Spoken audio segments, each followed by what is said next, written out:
नमस्कार, स्वागत है आप सबका। दोस्तों, भगवान रामचंद्र जी का 22 जनवरी 2024 की प्राण प्रतिष्ठा एवं मूर्ति स्थापना होने वाली है और इसके शुभ अवसर पर दिव्य जीवात्माओं का आगमन होने शुरू हो चुका है। बहुत ही बेसब्री से जो इंतजार कर रहे थे, वहां आज वो समय नजदीक आते आगने के वजह से वहां दिव्य पुरुषों की या दिव्य जीवात्माओं की या पशु पक्षियों की भगवान श्री रामचंद्र जी के मंदिर को एवं उनकी प्राण प्रतिष्ठा में योगदान देने आ रहे हैं। तो दोस्तों, वीडियो शुरू से लेकर अंत तक देखें और चैनल में नए आए हैं तो चैनल को सब्सक्राइब करें, साथ ही बेल आइकन और पर दबा दें। भगवान श्री रामचंद्र जी का मंदिर अयोध्या में बनकर तैयार होने वाला है, लेकिन ऐसी कोई कुछ चमत्कारी घटनाएं सामने आ रही हैं जिसे देखकर हर कोई हैरान हो रहा है। जो गिद्ध हमें कई सालों में नजर नहीं आए, अयोध्या के अंदर बड़ी संख्या में आ रहे हैं। कई लोग तो इन्हें साक्षात जटायु कह रहे हैं, तो भगवान श्री रामचंद्र जी के प्राण प्रतिष्ठा में शामिल होने के लिए आए हैं। लोगों को हैरानी इसलिए हो रही है क्योंकि जो गिद्ध की प्रजाति विलुप्त होने की कगार पर है, कुछ समय पहले से यह इतनी ज्यादा संख्या में नजर तो नहीं आए। इतनी बड़ी संख्या में अयोध्या पहुंच जाना वाकई में भगवान श्री रामचंद्र जी का चमत्कार है। और यह जब खबर मीडिया के अंदर पहुंची, तब भगवान श्री रामचंद्र जी की सभी जगह चमत्कारों की चर्चा होने लगी। इस चमत्कार को आज साइंटिस्ट भी मान रहे हैं। आज इस वीडियो में भगवान श्री रामचंद्र जी के मंदिर के बनते समय वह चमत्कार बताएंगे, इसे जानकर आप भी चौंक जाएंगे। वह 2 नेपाल से शिलाएं जो ले आए थे, इससे श्री राम जी की मूर्ति बनाने के लिए आया था, लेकिन उससे मूर्ति न बनाकर दूसरे पत्थरों को लाया गया। वीडियो शुरू कर रहे हैं दोस्तों, उससे पहले आप कमेंट बॉक्स में जय श्री राम लिखें। दोस्तों, जिस मौके का पूरी दुनिया इंतजार कर रही थी, अब वह घड़ी आ गई है। अयोध्या में प्रभु श्री राम जी का मंदिर बनकर तैयार हो चुका है। 22 जनवरी को भगवान राम जी की प्राण प्रतिष्ठा की जाएगी, लेकिन सबसे उससे ऊपर पहले ही चमत्कार पे ही चमत्कार देखने को मिल रहे हैं। सबसे पहला चमत्कार तब हो गया जब जटायु के वंशज गिद्धों का झुंड दिखाई दिया। यहाँ तक कि भगवान श्री राम जी के भक्त भगवान राम जी के प्राण प्रतिष्ठा में मेहमान मान रहे हैं, क्योंकि पिछले कुछ सालों में यह प्रजाति विलुप्त हो गई थी। लेकिन राम जी के प्राण प्रतिष्ठा मंदिर नजदीक आते ही अयोध्या के आसपास कई बड़ी संख्या में गिद्ध आ पहुंचे हैं। लोग इस करिश्मा को देखकर पूजा भी कर रहे हैं, क्योंकि गिद्ध ऐसा प्राणी है जो भारत से विलुप्त हो चुका है।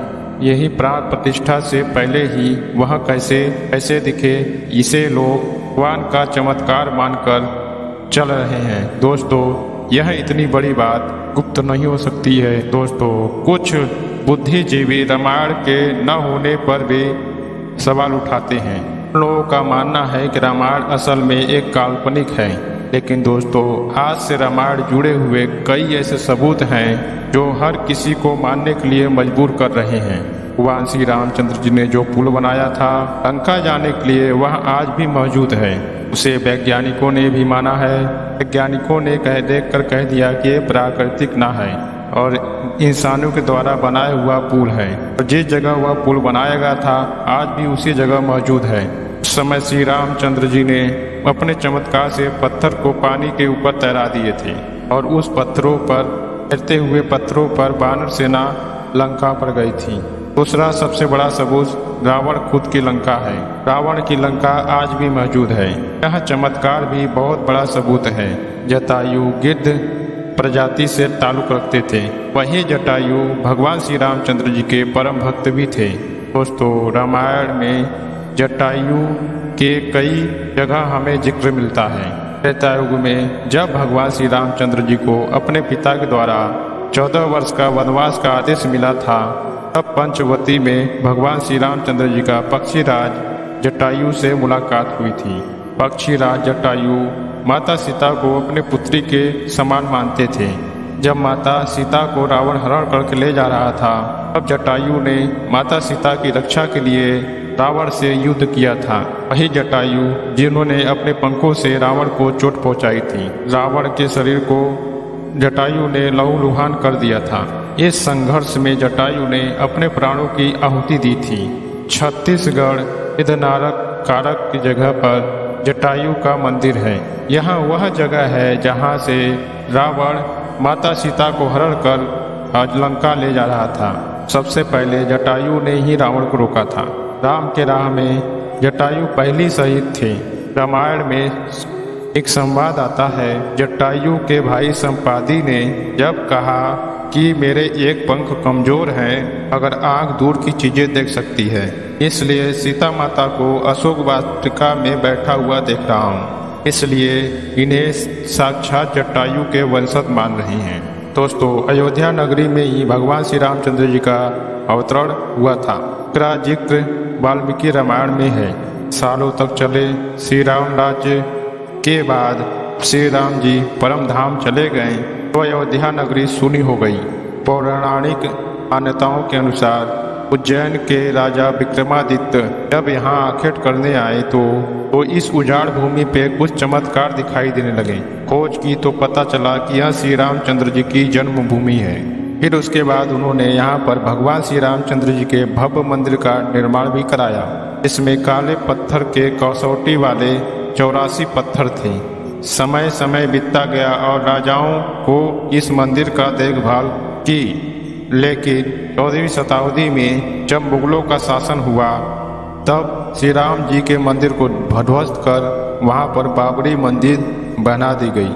1525 में राम जन्मभूमि मंदिर को बाबर के सेना मीर बाकी ने ध्वस्त करवाया था। बाबरी मस्जिद की 3 गुंबद थी। उसके बाहर चौतरे पर भगवान श्री रामचंद्र जी की बाल रूप की पूजा होती थी। इसे राम चबूतरा कहते थे। लेकिन 1950 में बाबरी मस्जिद के गुंबद के ठीक नीचे वही मूर्ति निकली जो सदियों से राम चबूतरे पर विराजमान थी। बाबरी मस्जिद और रामभूमि मस्जिद मंदिर पर सालों चले विवाद पर आखिरकार श्री राम जी के जन्मस्थली पर मंदिर बनाने का विजय मिला और उसके बाद आज यह समय है कि प्राण प्रतिष्ठा होने जा रही है। अब यहाँ एक सवाल है कि भगवान श्री रामचंद्र जी के मूर्ति बनाने के नेपाल से 2 विशाल पत्थरों को लाया गया था। इन पत्थरों को लाने के बाद आखिर क्यों उन पत्थरों को मूर्ति नहीं बनाई गई? ऐसी क्या वजह थी कि नेपाल के उन दोनों पत्थरों को जगह दूसरे पत्थरों को इस्तेमाल किया गया? दरअसल माँ भगवान श्री रामचंद्र जी के मंदिर का निर्माण होने के बाद नेपाल के कांगड़ी गंड की 2 काली शिलाएं अयोध्या लाई गई थी।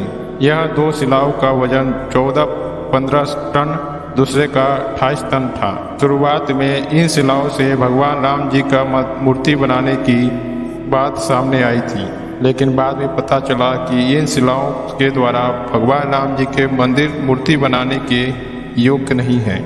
भारतीय मीडिया में छपी कुछ खबरों के मुताबिक मूर्ति न बनाने की वजह मंदिर से जुड़ी हुई संतों की ओर से एक आपत्ति थी। खबरों के मुताबिक कुछ संतों का मानना था कि इन पत्थरों को मूर्ति के इस्तेमाल में नहीं कर सकते क्योंकि कालिंदी के चट्टानों को तोड़ा नहीं जा सकता क्योंकि वे शालिग्राम के बराबर हैं।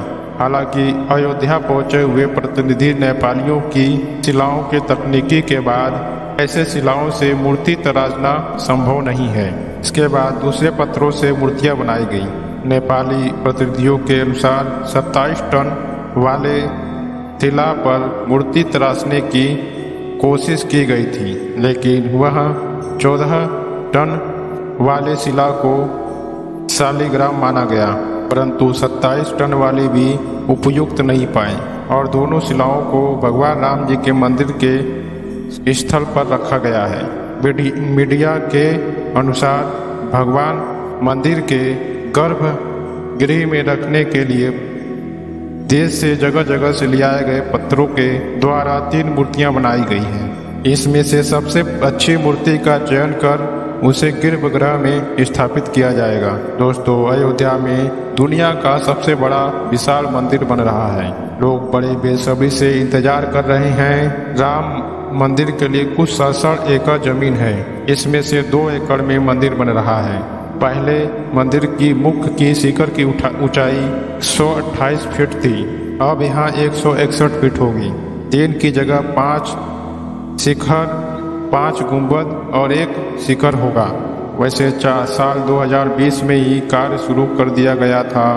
प्रधान नरेंद्र मोदी ने 5 अगस्त 2020 में अयोध्या में राम मंदिर की आधारशिला रखी थी।